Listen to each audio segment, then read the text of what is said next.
What kind of person chooses to stay at home when the world outside is loud, alive, and constantly moving? Why do some people find peace in silence, comfort in solitude, and joy in doing nothing but being in their own space? Most people assume that staying home means being lazy, antisocial, or afraid of the world. But what if it's deeper than that? What if choosing to stay home says something profound about how our minds work, how we process emotions, and how we connect with the world in our own quiet way? Imagine this. It's a Friday night. The city is glowing. Your friends are sending messages, asking you to join them. There's laughter, noise, movement, the kind of night that most people live for. But instead of feeling excited, you feel heavy. The idea of getting dressed, stepping outside, and pretending to be energetic feels exhausting. Not because you hate your friends, not because you don't care, but because your body and mind are asking for peace. You stay home. You make a cup of tea. You play some music. Maybe you read or just sit quietly, scrolling aimlessly. And for the first time that day, you feel okay. You feel safe. You feel at home. Not just physically, but mentally. That simple choice, the choice to stay home, often comes from a deeper layer of psychology. Some people are wired differently. They're more sensitive to external stimuli, noise, light, social interaction, even the emotional energy of others. Psychologists call this high sensitivity or introversion. But it's not a weakness. It's a personality type, a temperament that thrives in calm, controlled environments. These are people whose minds absorb everything. They notice small details others miss. They overthink conversations they feel deeply. They remember faces and tones, and they analyze emotions like puzzles. For them, home isn't a cage. It's a sanctuary where their energy can recharge. To understand this better, think about how the human brain deals with stimulation. Every sound, image, and word we experience sends signals through our nervous system. For people who are naturally extroverted, this stimulation feels exciting. It gives them energy. But for introverted or highly sensitive people, too much stimulation can quickly become overwhelming. Their brains don't process the flood of information easily. Instead, it drains them. That's why social events that seem fun to others can leave them exhausted, anxious, or emotionally numb. Home, on the other hand, offers predictability and control. It's a place where nothing unexpected happens, where they can breathe, think, and be themselves without performing for anyone. And there's another layer to this. People who love staying home are often deeply self-aware. They have rich inner worlds, filled with imagination, memories, and quiet thoughts. While others seek excitement outside, they find meaning inside. They reflect, analyze, and explore their own emotions. Sometimes they write, create, or dream. They might spend hours lost in thought, not because they're avoiding life, but because they're experiencing it differently, internally, quietly, beautifully. This is why so many creative people, writers, artists, musicians, are known for spending long periods alone. Their solitude isn't loneliness, it's their fuel. However, society often misunderstands them. We live in a world that celebrates extroversion, talking, networking, being out there. When someone says they'd rather stay home, people call them antisocial, boring, or shy. But staying home doesn't always mean isolation. It can mean self-protection. It can mean someone knows their limits and respects their mental space. In psychology, this is called emotional regulation, the ability to understand when your mind is overwhelmed and to choose environments that keep you stable. For many people, home is that environment. It's where they can drop the mask and be authentic. If you've ever been called a homebody, you might relate to that constant pressure to do more, go out, be social. But what if staying in is your way of being social with yourself? Think about it. When you're at home, you talk to yourself more honestly. You process the day. You remember what made you smile and what hurt you. You get in touch with your own mind. That's not isolation, that's introspection. And introspection is one of the deepest forms of intelligence. It means you are comfortable facing your thoughts rather than drowning them in noise. Now let's talk about comfort, the emotional kind. People who love staying home often value emotional safety over stimulation.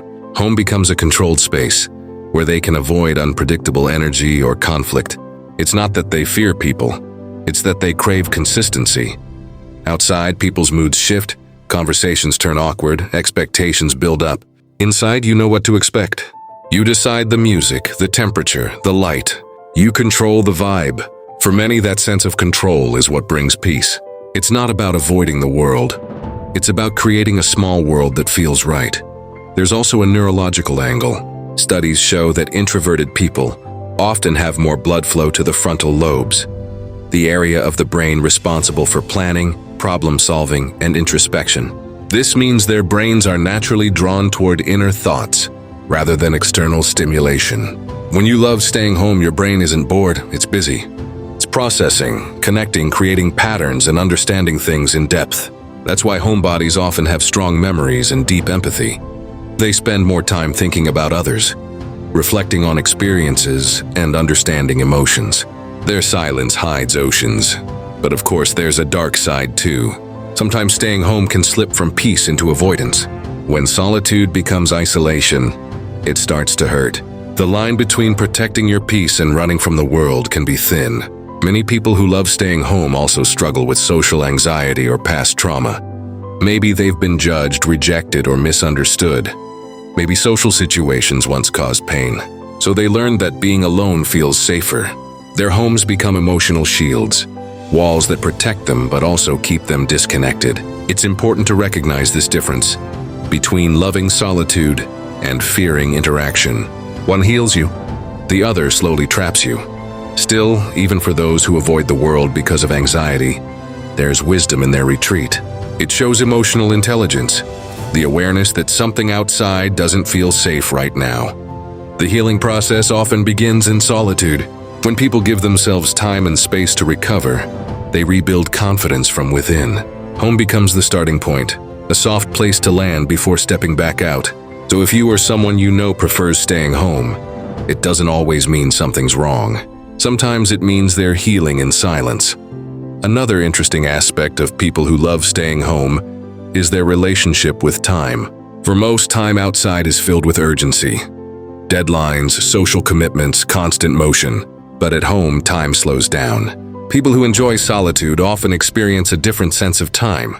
Slower, deeper, more mindful. They notice small things, the way sunlight hits the wall, the sound of rain, the smell of coffee. Their world is intimate and sensory. They find joy in subtle moments that others overlook. This is mindfulness in its purest form, being fully present in one's own space. Then there's the emotional balance. Extroverts often process emotions by talking to others. They need external validation to feel understood. But introverts, or homebodies, process internally. They think, write, meditate, and feel. Their emotions aren't performed. They're lived quietly. That's why these people often have calm energy. They seem peaceful, grounded, and emotionally stable. It's not that they don't have problems. They just handle them differently. They sit with their feelings instead of escaping them. You might notice that people who love staying home also tend to be selective in relationships.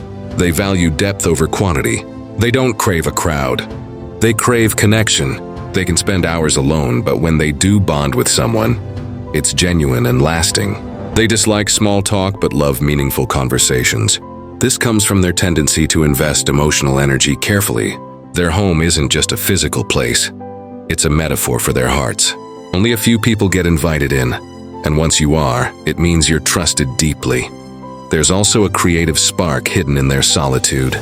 When the mind is free from external noise, it begins to imagine. Many of history's greatest ideas were born in silence, in rooms where someone sat alone thinking. People who love staying home often tap into that creative current. They might write, paint, plan, build, or dream about things in ways that the busy world doesn't allow. Their solitude becomes a form of meditation. They aren't escaping the world, they're shaping it from the inside. But there's something else, something spiritual about it. Staying home often teaches people the art of stillness. In stillness, you start to see the truth about yourself. You realize how much of modern life is noise, endless scrolling, rushing, competing. When you sit quietly, you confront your thoughts. At first, it's uncomfortable. Silence forces you to face yourself, your fears, regrets, hopes. But over time, that silence turns into strength. You learn to be your own friend. You stop needing validation. You realize that peace was never outside.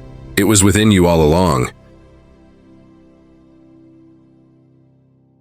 Psychologically, People who love staying home are often self-regulated, reflective, and emotionally independent. They know how to calm themselves without needing distractions. This makes them resilient in the long run. While others might depend on constant activity to avoid feeling lonely, they find comfort in their own company. They may seem quiet, but they're often the most emotionally mature in the room. They understand that solitude isn't emptiness, it's clarity. Still, society continues to glorify busyness.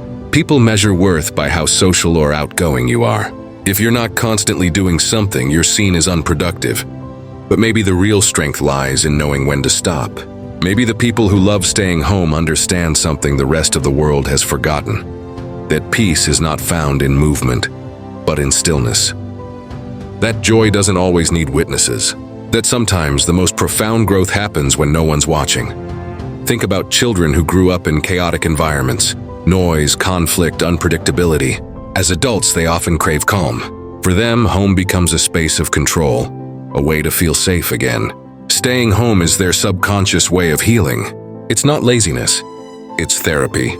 Every quiet evening, every moment of stillness is a small act of recovery. Their mind is saying, "I'm finally safe now." When you see it this way, staying home isn't a sign of weakness. It's a sign of wisdom and self-preservation. Of course, balance is key. Humans are social creatures. Even those who love solitude need connection. But it doesn't have to be loud or frequent. For homebodies, quality matters more than quantity. One honest conversation can mean more than 10 crowded parties. They value authenticity. And when they do go out, they often enjoy it more because they've chosen it consciously, not out of obligation. So if you're someone who loves staying home, don't feel guilty. Don't let the world make you believe you're missing out. You're simply tuned to a different frequency, one that values peace over chaos, depth over noise, and authenticity over performance. Your home isn't your escape, it's your reflection. It shows who you are, what you value, and how you nurture your soul. Loving your own company is one of the highest forms of self-respect. It means you've reached a point where your presence is enough. And if you're watching this and thinking, "That's me," remember, there's nothing wrong with you. You're not strange, broken, or antisocial. You're just wired for depth, not noise. You're built for stillness, not spotlight. You're someone who finds meaning in quiet corners and beauty in slow moments. You're someone who doesn't need the world's approval to feel alive, because you already know that peace is priceless, and home is where your soul breathes freely. In the end, the psychology of people who love staying at home is simple. They understand that happiness isn't about how much you do, but how deeply you feel. They know that rest is productive, that silence can heal, that solitude can teach you more about yourself than the world ever will. So if you ever choose to stay home instead of going out, don't apologize.